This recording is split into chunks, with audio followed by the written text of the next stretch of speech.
അനുസരിച്ച് എന്നെ തിരഞ്ഞെടുക്കുമ്പോൾ ഞാൻ നിങ്ങളോട് അന്ന് പറഞ്ഞത് 5 കൊല്ലം കഴിഞ്ഞ് ഈ ടേം കഴിയുമ്പോൾ ഒരു കൗൺസിലർ എങ്ങനെയായിരിക്കണം എന്ന് തെളിയിക്കും എന്നാണ്. അതിനുള്ള എളിയ പരിശ്രമമാണ് ഞാൻ നടത്തിക്കൊണ്ടിരിക്കുന്നത്.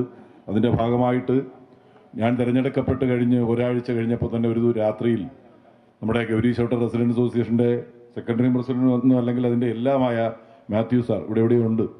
മാത്യു സാറിൻ്റെ വീട്ടിൽ ഒരു ഇരുട്ടത്ത് തപ്പിത്തടഞ്ഞ് ഒരു രാത്രിയിൽ വീട്ടിൽ വന്ന് നിൽക്കുന്നു. നമുക്ക് ആ എസ് മുടുക്കൊന്ന് കാണണം.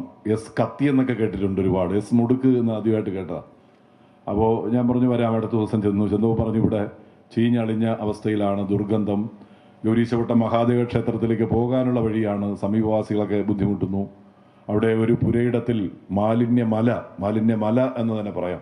അത്രയും മോശം അവസ്ഥ കണ്ട് ഞാനങ്ങ് ഞെട്ടിപ്പോയി. ഇതെന്തൊരു ജീർണിച്ച അവസ്ഥയാണ്. പക്ഷേ അവിടെ നിന്ന് തുടങ്ങുകയായിരുന്നു. അത് മുഴുവൻ, ആ വേസ്റ്റ് മുഴുവൻ മാറ്റി ആ എസ് മുടുക്ക് നന്നായി ക്ലിയർ ചെയ്തു. അത് കഴിഞ്ഞ് ബഹുമാനായ മേയർ, എൻ്റെ സഹപ്രവർത്തകൻ കൂടിയായ അഡ്വക്കേറ്റ് വി രാജേഷിനോട് ഞാൻ ഈ കാര്യങ്ങൾ ദൈനംദിനം സംസാരിക്കുകയായിരുന്നു. അങ്ങനെ ആ എസ് മുടുക്ക് ഒരു ക്യാമറ കൂടെ, CCTV ക്യാമറ കൂടി സ്ഥാപിച്ച് അതിനെ ഇതിൽ നിന്ന് ഈ മാലിന്യ പൂരിതമായിരിക്കുന്ന ദുർഗന്ധം വമിക്കുന്ന അവസ്ഥയിൽ നിന്ന് മോചിപ്പിക്കണം എന്ന് ആഗ്രഹിച്ചു. അങ്ങനെ മാത്യു സാറിൻ്റെ വീട്ടിൽ തന്നെ പലവട്ടം ചായ കുടിച്ച് അവിടെ ഇരുന്ന് ഈ കാര്യങ്ങൾ ചർച്ച ചെയ്തു. അത് പിന്നെ വളർന്നാണ് നമ്മുടെ ഇവിടെ സ്വാതി നഗറിൻ്റെ ഭാരവാഹികൾ ശ്രീ മധുസൂദനൻ ചേട്ടൻ, ശ്രീ മഞ്ഞപ്പാറ റഷീദ് സാറ്, ഇവരുമായിട്ടൊക്കെ പലതവണ സംസാരിച്ച് അത് വ്യാപിപ്പിക്കണമെന്ന് തീരുമാനിച്ചത്. നമ്മുടെ ബഹുമാനായ മന്ത്രിയും മേയറും അറിയേണ്ട വളരെ പ്രധാനപ്പെട്ട, നമ്മുടെ നഗരം നേരിടുന്ന ഏറ്റവും വലിയ പ്രശ്നം പഴവങ്ങാടി തോടും, അത് കഴിഞ്ഞ് ആമയിഴഞ്ചാൻ തോടും, പാർവതി പുത്തനാറും, പട്ടം തോടും, ഉള്ളൂർ തോടും എല്ലാം.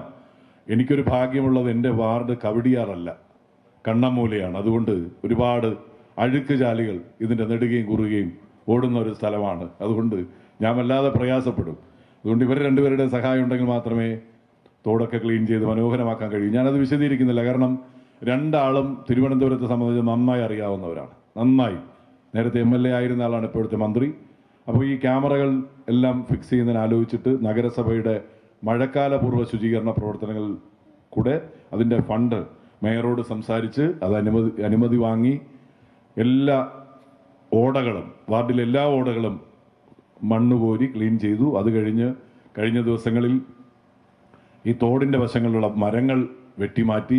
അങ്ങനെ നിരന്തരമായ കഴിഞ്ഞ ഒരാഴ്ചയെ നഗരസഭയിലെ 1-2 ജീവനക്കാർ ഇന്നിവിടെ എത്തിയിട്ടുണ്ട്.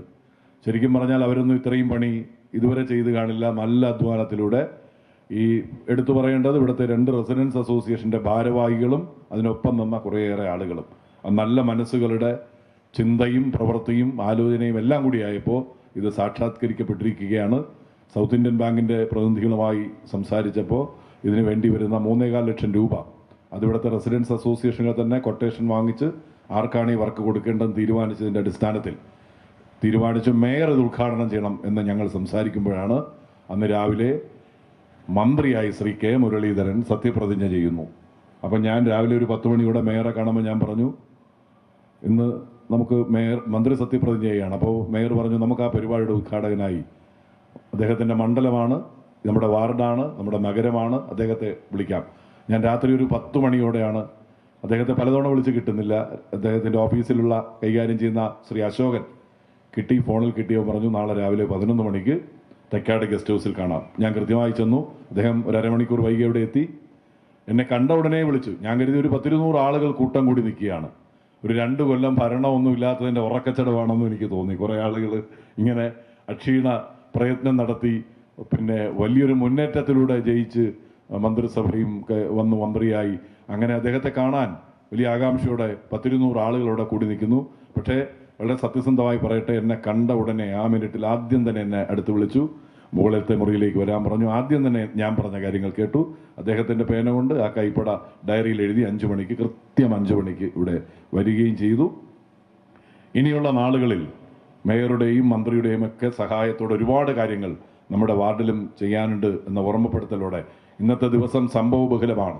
ഞാൻ കഴിഞ്ഞ 2 മാസമായി മേയറോട് കാണുമ്പോഴൊക്കെ പറയും, ഈ ഫുട്പാത്തിൽ കൂടെ ആളുകൾക്ക് നടക്കാൻ വയ്യ. ഒരുപാട് ആളുകൾ, ഒരുപാട് രാഷ്ട്രീയ ഗുണ്ടകളും തിണ്ണമെടുക്കുള്ള ആളുകളും നഗരം കൈയടക്കിയിരിക്കുന്നു.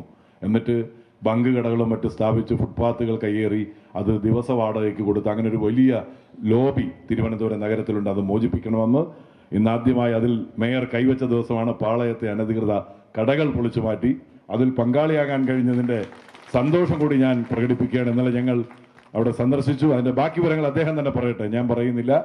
ഏതായാലും ഞാൻ എൻ്റെ പ്രസംഗം ദീർഘിപ്പിക്കുന്നില്ല.